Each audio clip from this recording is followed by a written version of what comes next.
మావయ్య పెళ్లి చూపులు జరిగినాయా అత్తమ్మకి మీకు? పెళ్లి చూపులు జరిగినాయా అత్తమ్మకి మీకు? పెళ్లి చూపులు జరిగినాయా అంటున్నా. ఒక్కిట్లనే ఉంటుంది ఇక పెళ్లి చూపులు జరిగేది క్షణాలు ఉంటాయి కదా ఒక్కిట్లనే. నీకేమనిపించింది అత్తమ్మతో పెళ్ళి అనగానే? ఏముందంటే రోజు చూసి రోజు మాట్లాడేదేనా.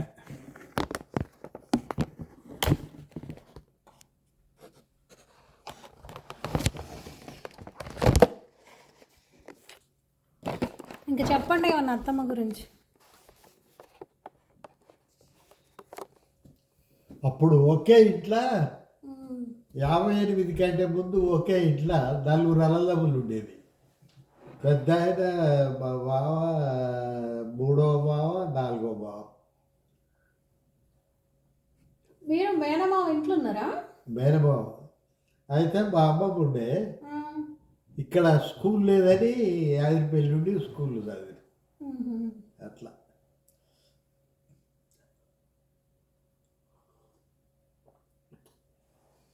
అత్తమ్మ ఏమన్నది పెళ్ళనంగానే? అత్తమ్మా పెళ్ళనంగానే అత్తమ్మ మీరు ఎట్లా రియాక్ట్ అయ్యారు? చిన్నప్పటి నుంచే పెళ్ళి అనుకురా?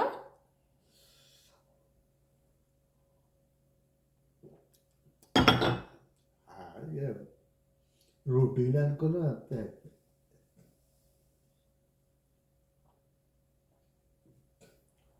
సో 11 ఏళ్ళు అంటే అత్తమ్మకు మీకు ఏం గొడవలు కాలేదు? చిన్న పిల్ల, ఏం తెలియని వయసు. చిన్నగా లేదే, బాగా పెద్దగానే ఉండే. 11 ఏళ్ళకి పెద్దగా అయింది. బాగా పెరిగింది, పెరిగి లా ఉండే కొద్దిగా. రమేష్ పుట్టినప్పుడు ఇంత లావు అయింది. తర్వాత కన్ను పుట్టాక పక్కగా అయింది. చిన్నపిల్ల అన్నట్టేగా, టీనేజ్లో ఉన్నట్టు.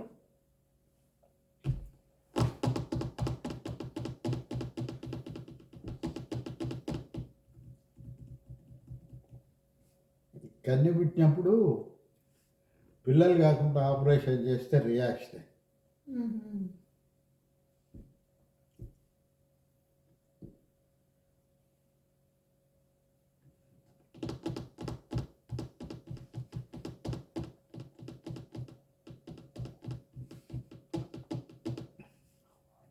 అంటే ఇప్పుడు గోపాల్ రెడ్డి తాతయ్య, అనసూయ బాపమ్మ, మీరు అత్తమ్మ ఒక ఇంట్లోనే ఉండేది. అంటే మీరు మిర్యాలగూడలో ఉన్నప్పుడు వాళ్ళు యాదగిరిపల్లిలో ఉండేటోళ్ళు.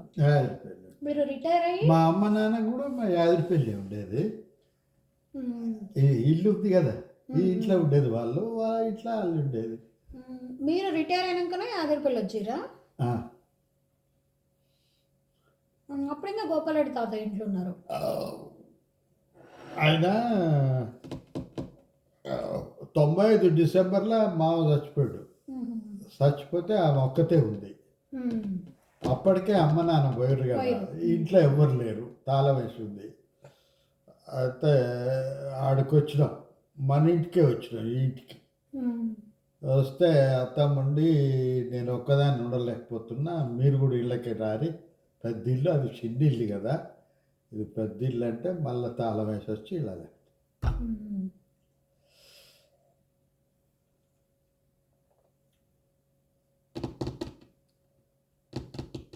ఓ మరి గోపాల్ రెడ్డి తాతయ్య బాగాలేనప్పుడు, ఆయన మంచంలో పడ్డప్పుడు మీరు మిర్యాలగూడెంలో ఉంటే? మీరు మిర్యాలగూడెంలో ఉన్నా అన్నారు కదా జాబ్ ఉన్నప్పుడు. మరి గోపాల్ రెడ్డి తాతయ్యకి పక్షవాతం వచ్చింది, మంచంలో పడింది అన్నారు. అప్పుడు ఎట్లా చూసారు? అంటే అప్పుడే షిఫ్ట్ అయినాం. షిఫ్ట్ అయ్యి ఈయనే ఉండి, ఆయన పోయిన దాకా వాళ్ళ ఇంట్లోనే ఉండి, నేను ఈ నుంచి మిర్యాలగూడెం పోయి అయోధ్య ఆడిచి ఆడికి పోయి 2 కిలోమీటర్లు జాబ్ చేసేది కదా. అట్లే జాబ్ చేసేది. ఎట్లా మంచిగానే నడిచిందిలే, ఏమి ఇబ్బంది కాకుండా. అంటే హుజూర్ నగర్, మిర్యాలగూడెం, యాదగిరిపల్లి 3 ప్లేస్లేనా మావయ్య మీరుంది?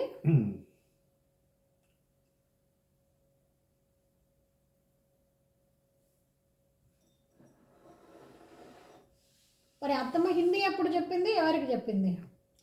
హిందీ హిందీ ఆ, హిందీ చెప్పేది అన్నారు కదా. వీళ్ళకి 10th వాళ్ళకి. ఉమ్, 10thలో ఉండగా రమేష్, మహేష్ వీళ్ళంతా క్లాస్మేట్స్ కదా. ఉమ్, రమేష్, మహేష్, ఆ చేపల సీను, బాదమ్మ వీళ్ళంతా వచ్చి మన ఇంటికాడ కూర్చొని చదువుకునేది. ఉమ్.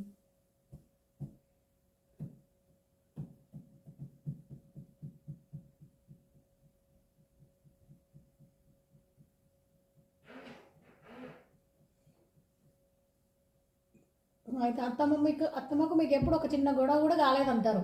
ఆ? అత్తమ్మకు మీకు ఎప్పుడు ఒక చిన్న గొడవ కూడా కాలేదు. రాలే. నిజంగా మమ్మల్ని నమ్మమంటారు. ఆ. ఎందుకే ఏదైనా మాటలు ఉంటే మాట్లాడుకునేది కథ అంతే. ఉమ్.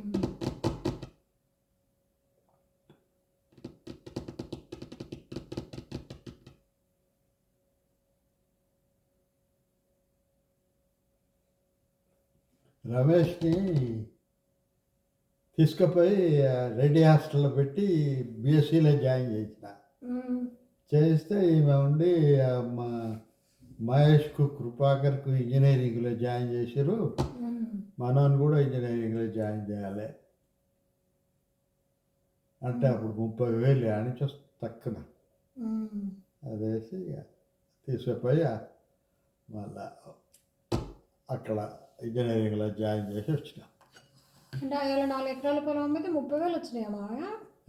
4 ఎకరాల పొలానికి 30,000 రేటా? యాదగారి పొలానికి 4 ఎకరాలకి 30,000 అని అంటున్నా. 4, 5, 20,000 కానీ మా ఇంట్లో ఉండేవి 10,000. అదే అదే ఎప్పుడు ఇంట్లో 10,000 ఉండేదే. అదే అదే 10,000 ఉండేది. మీకు జీతం ఎంత వచ్చేది మావయ్య? ఉంటే ఇక 20,000 వచ్చినాయి.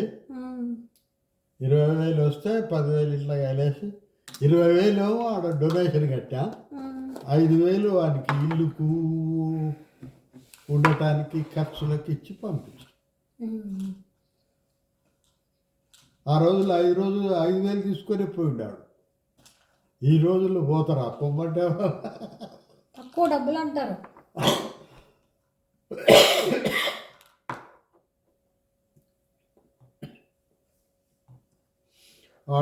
వాడు కూడా ఏం చేసిండంటే ఆడ 3 ఫ్రెండ్స్ కలిసి ఒక రూమ్ తీసుకొని వండుకుంటా సరే. అయితే ఈ మహేష్ ఆ కాలేజీలో చదవలేకపోయింది ఎందుకో.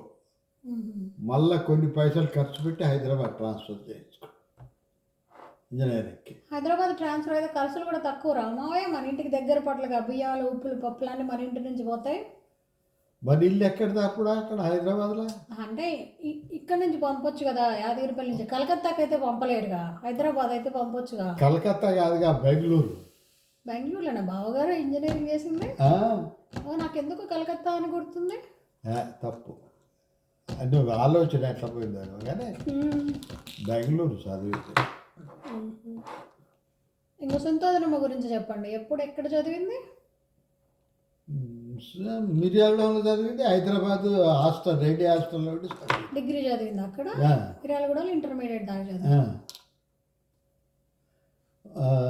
సునీత, వాణి, ఇంకోటి చంద్రబాబు బిడ్డ ఉండే, 4 ఉండ్రి వీళ్ళు బ్యాచ్. రోజు కలిసిపోయి కలిసి వచ్చారు ఏదో జూనియర్ కాలేజీకి.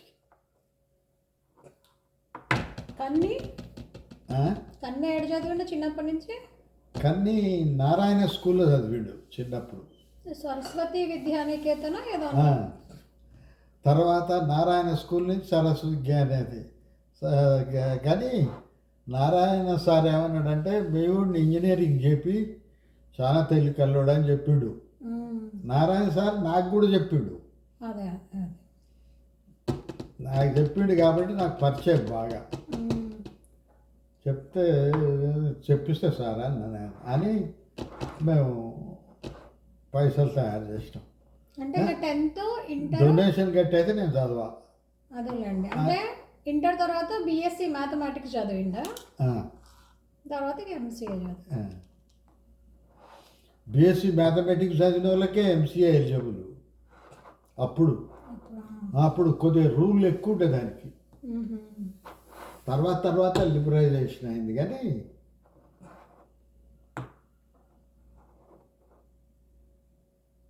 ఎంట్రన్స్ టెస్ట్లో కూడా మంచి మార్క్స్ వచ్చాయి.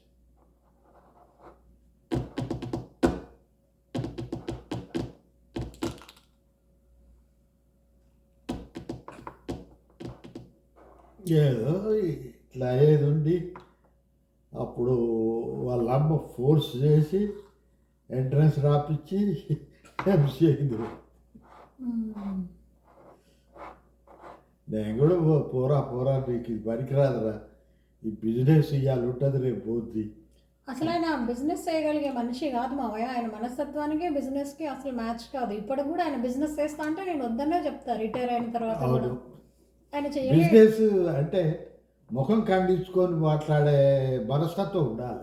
ఆయనకు ఆ మనస్తత్వం లేదు. ఎదుటోడు ఏమన్నా అది వాడి పాపాన వాడే పోతాడు, నేను మాత్రం ఇట్లనే మంచి ఉంటా అనుకునే మనిషి ఆయన. సో ఆయన బిజినెస్కి పనికిరారు అసలు.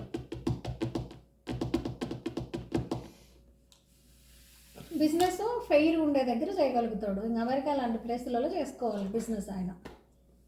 సరే ఇక్కడ కూడా ఫెయిర్ ఏమి ఉండదు అనుకోండి, బట్ కొన్ని ఉంటాయి.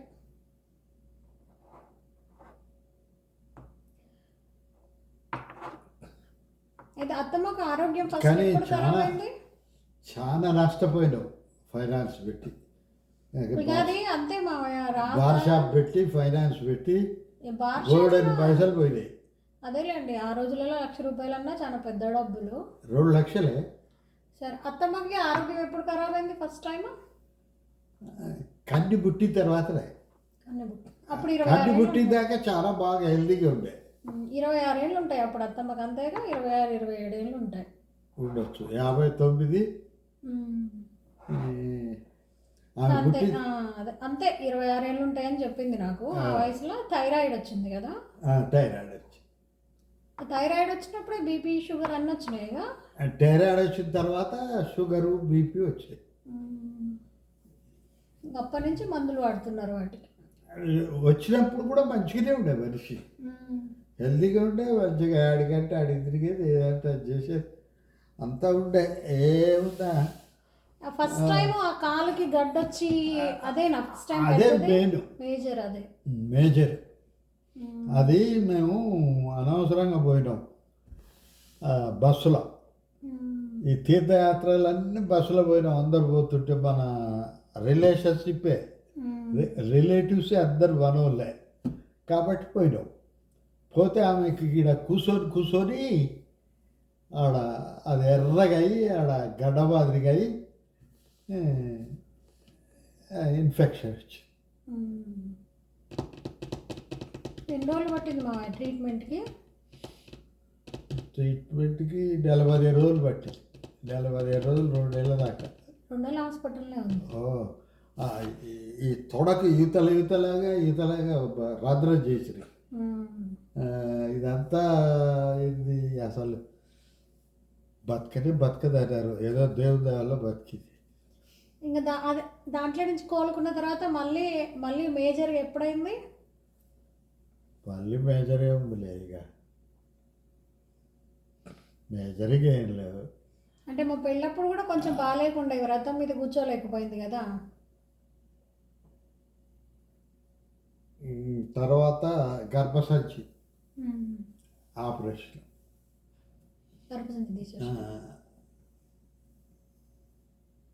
ఇంకోటి విపరీతంగా ఇదే బాయిలే అది. అయితే డాక్టర్ సాబ్ చూస్తే తీసేయాలి గర్భసంచి, అయితే తీసేసి, లేకపోతే ఏదైనా ప్రమాదం అయింది. ఇప్పుడైతే ఏం కాదు, బాగుంది, తీసేస్తే అయిపోతుంది అని అయితే తీసేసి. అదంత పెద్ద విషయం ఏం కాదులేండి మావయ్య, అది పెద్ద విషయమే కాదు.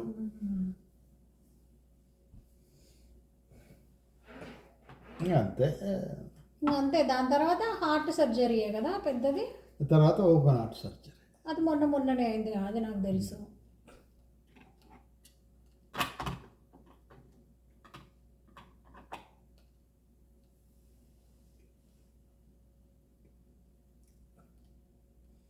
అయితే అత్తమ్మ చిన్నప్పటి నుంచి ఇట్లానే దైవభక్తి ఉండేదా?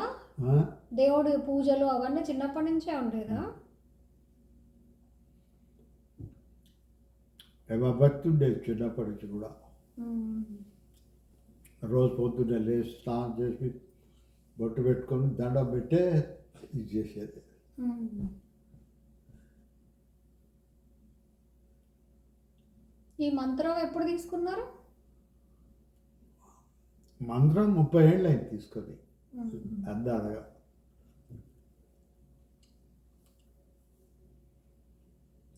చిన్నజీయర్ స్వామి మంత్రం ఇస్తుండు అందరికీ, అది ఇది అని అంటే ఇస్తుండు, మంత్రోపదేశం చేస్తుండవు, చక్రాంతాలు వేస్తుండంటే పోయినాం మేము. ఉమ్. పోతే సీతారామరెడ్డి, వదమ్మ, నేను, ఈమె నలుగురం కలిసిపోయి కారు తీసుకొని నల్గొండ పోయి తీసుకొని వచ్చినాం. అయితే మిర్యాలగూడలో ఉన్న నాలుగు అత్తమ్మ చుట్టాలు రావడం, వాళ్ళకి పెళ్ళిలో షాపింగ్లు చేయడం ఇవన్నీ బాగా చేసిందంట కదా? మిర్యాలగూడలో ఉండు వాళ్ళకి లాభం అయింది పెళ్ళిళ్ళకు. మన ఇంట్లోనే ఉండురి, ఈమె తీసుకుపోయి ఇప్పించే చేసే తీసుకొని వెళ్ళిపోయారు. 2 రోజులు ఉండి అన్ని తీసుకొని పోయారు. సర్లే ఆ పుణ్యం ఆడికి పోదులే. ఆడిపోతున్నా. ఆమె ఎంతో మందికి సాధ్యమైనంత హెల్ప్ చేసింది. ఈవెన్ మన కుటుంబంలో కూడా కార్యాలు అయితే పోయి ఆడ కూర్చొని అన్నీ చెప్పుకుంటా చేసి ఇది చేసింది. కథ వల్ల అంతా ఒకటి మామూలు, ఈ ఒక్కతే తెలియకలదు ఉండే. ఏం పెట్టాలి పెళ్ళి అయితే, ఆడపిల్ల పెళ్ళి అయితే ఏం కావాలి, మగపిల్ల గారి పెళ్ళి అయితే ఏం చేయాలి, ఇవన్నీ చెప్పేది అనమాట.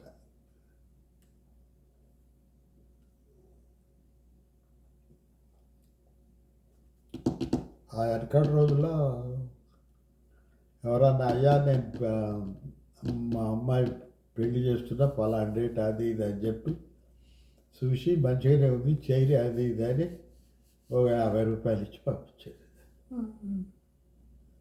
డేట్లు చూసి ఇచ్చేది కదా. నేను నా పెళ్ళి అయినాక కూడా చాలామంది వచ్చేది. ఆదిత్య పుట్టినప్పుడు నేను వచ్చిన కదా, అప్పుడు కూడా చాలామంది వచ్చేది మామయ్య. మీ చెయ్యి మంచిదంటే అని ఊరోళ్ళంతా కూడా. ఈ అమ్మవారికి ధ్వజస్తంభం ఎత్తటానికి అప్పుడు మనం 1,00,000 రూపాయలు ఇచ్చి మేము ఇవన్నీ చేసి పెడదామంటే ధ్వజస్తంభానికి వదినమ్మోళ్ళు 1,00,000 ఇచ్చారు స్తంభం ఖరీదు. మిగతాటికి ముందల రేకులు వేయటానికి, ఒక స్థలం కొనియటానికి, ఒక కుంట స్థలం రమేష్ కొనిచ్చాడు. అప్పుడు మేము ముందల రేకులు వేపించి ఆ గుడికి అన్ని కలర్లు గిలర్లు ఇది వేపించి చేస్తే ఊరోళ్ళంతా చేయడానికి లేదు. ధ్వజస్తంభం ఇప్పుడు వద్దు, ఎందుకు రాయరా అంటే ముత్యాలం పండుగ చేయాలి, అది చేయాలి, ఏదో చెప్పారు. చెప్తే వెంకటేశ్వర్లు వచ్చి జరగదండి, ఊరోళ్ళు అంతా ఆపోజిట్ అవుతుర్రు, ఏం చేద్దామని అన్నాడు. అంటే సీతారాలు కూడా వచ్చాడు ఇవ దగ్గరికి. వచ్చి చెల్లె ఇట్లా ఉంది పొజిషన్ ఊర్లే, ఏం చేద్దాం అన్నాడు. ఏం చేద్దామంటే సర్లే అని ఇవేం చేసింది, ఒకరోజు మధ్యాహ్నం ఉదయం టిఫిన్ చేసి చాయ్ తాగి కారు తీసుకురండి దాతికి పోదాం అన్నది. అంటే సరే అని కారు తీసుకొచ్చి దాతికి పోతే పోయి పిలిపించింది ఊరి పెద్దోళ్ళు 3 4. ఏంటి మీ ఆబ్జెక్షన్, ఇది అది, ముత్యాలం పండుగ మాకు కూడా ముత్యాలం మేము కూడా చేస్తాం, నేను కూడా పైసలు ఇస్తాను అందరితో పాటు. మరి ధ్వజస్తంభం లేని ఊరే కాదు, ఊళ్ళో జనానికి మంచి జరగాలంటే గుళ్ళే ధ్వజస్తంభం ఉండాలి అని చెప్పి వేస్తే ఆడ బాబు నాయన వచ్చి టైంకి, అవును ధ్వజస్తంభం లేని గుడి కాదు అది, గుడి అన్నారు దాన్ని, అట్లా ఇట్లా ఏదో అన్నారు. అంటే ఇంకా కొంతమంది ఎగ్ పిల్లలు వచ్చి దొరసారి మీరు పెట్టింది కరెక్టే, మంచి ముహూర్తం పెట్టిర్రు, బాబురాయన కూడా వచ్చాడు, జరిపేయండి, మేము వచ్చి అందరం పని చేస్తాం వచ్చి చేసారు.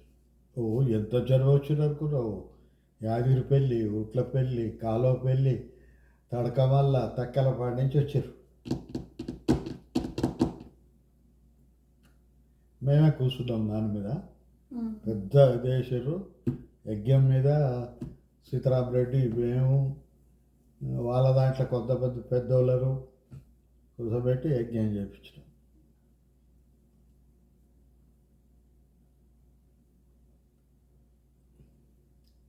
అప్పుడు విన్నారు, ఇప్పుడు ఎవడింటాడు, ఎవడు విన్నాడు.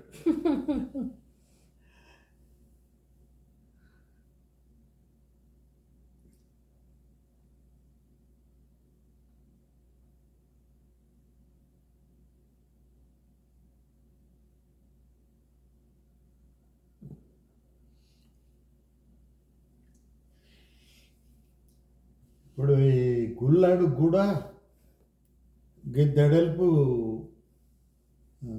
ఈ విగ్రహాలు బయటికి తీసినవి అయితే గుడి మాదిరిగా వదిలిపెట్టారు. వదిలిపెడితే ఆడ ఇక ఆంజనేయ స్వామి ఉండగా ఆ ఆంజనేయ స్వామి కూడా ఒట్టి రాయే ఆంజనేయ స్వామి విగ్రహం వేసి పెట్టింది, కానీ ఒక కప్పు లేదు, ఏది లేదు, ఒక యాప చెట్టు ఉంది అంతే. అయితే అప్పుడు ఉండి గుడి ప్లేస్ ఎంత అని వాళ్ళని పిలిపించి సిద్రడోర్ది అది అలా పిలిపించి ఇస్తే ఇది గుడి ప్లేస్ అంటే అంతవరకు కొన్ని పైసలు వసూలు చేసి కొన్ని పెట్టి చుట్టు గోడ పెట్టించాం. చుట్టు గోడ పెట్టించి తర్వాత అట్టి స్లాబ్ పుల్లయ్య గారిని ఆడబెట్టి, చంద్రెడ్డి చిన్న పుల్లయ్య గారిని ఆడబెట్టి స్లాబ్ వరకు లేపి స్లాబ్ వేయించాం. స్లాబ్ వేయించి ఇక గుడి నడుపుడు. అయితే వాళ్ళందరూ వచ్చి మీరు బాగానే గుళ్ళు కట్టించారు, మంచిగా చేసిరు, కానీ మరి వాటికి బాబనాయన లేడు. ఈ శర్మ గారు ఒట్టిగానే గింత దెక్కరేసుకొని, కొద్దిగా బీదోళ్ళు ఉండేది వాళ్ళు, వాళ్ళ ఆయన చచ్చిపోయాడు, ఊకనే తిరుగుతుండేది. అలా ఓడ్ల పిల్లగాలి కాబట్టి పిలిపించి కొన్ని పైసలు ఇచ్చి డ్రెస్ ఇచ్చి, నువ్వు పోయి మొదలు కొద్దిగా నేర్చుకొని రా, మీ నాయనదే ఈ ఊరు, మీ నాయన ఉండగా ఇచ్చి ఈ ఊరు బాబాని ఇరకం చేసాడు, మీకు కూడా అది నేను నిన్నే పెడతా అంటే సత్యవయ్య గారు అని ఉండే మిర్యాల నుంచి వచ్చేది ఆయన. ఆయన పైసలు ఇచ్చి ఆయన పెట్టాం. సత్యవయ్య గారు మాకు తెలుసు బాగా, ఎందుకంటే పెళ్ళిళ్ళల్లో ఆయనే పిలిపించి పెళ్ళిళ్ళు చేసి వచ్చిండు. ఇక ఈయన పోయిండు. ఇక సత్యమయ్య గారిని తీసేసి ఈయనని పెడుతూ సత్యమయ్య గారు ఊకే ఇక ఈమె అమ్మ దగ్గర ఏం దొరసా అని నేనేమన్నా మిమ్మల్ని నన్ను తీసేసి ఆయనను పెడుతున్నాను. ఆదాయం పెరిగింది, జనం కొద్దిగా రావటం మొదలు పెట్టారు. గుళ్ళు అంతకుముందు గుళ్ళు లేవు కదా ఆడ. ఆంజనేయ స్వామి కూడా ఒట్టిగానే ఉండే. ఇక ఆంజనేయ స్వామి గుళ్ళే, అమ్మవారి గుళ్ళే పూజ రోజు చేసేటట్టు పెట్టి వీళ్ళకి అప్పుడు 3,500 ఇచ్చినాం నెలకి. ఇప్పుడు ఎంత అయ్యగారికి జీతం? ఇప్పుడు 5,000.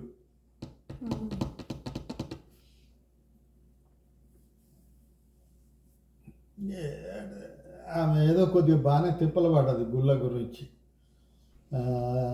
ఊళ్ళో తిరిగి పైసలు వసూలు చేసుడు, గుడికని. వెంకటేశ్వర రెడ్డి అని ఉండే హైదరాబాద్ డాక్టర్ కొడుకు, ఇప్పుడు ఈ సిద్ధిరెడ్డి కర్ణాకర్ ఇల్లు అయిందే, ఆయన కట్టించుకుంటే అమ్ముకొని పోయాడు దరిద్రుడు. ఆయన కూడా కొద్దిగా బాగానే సహాయం చేసి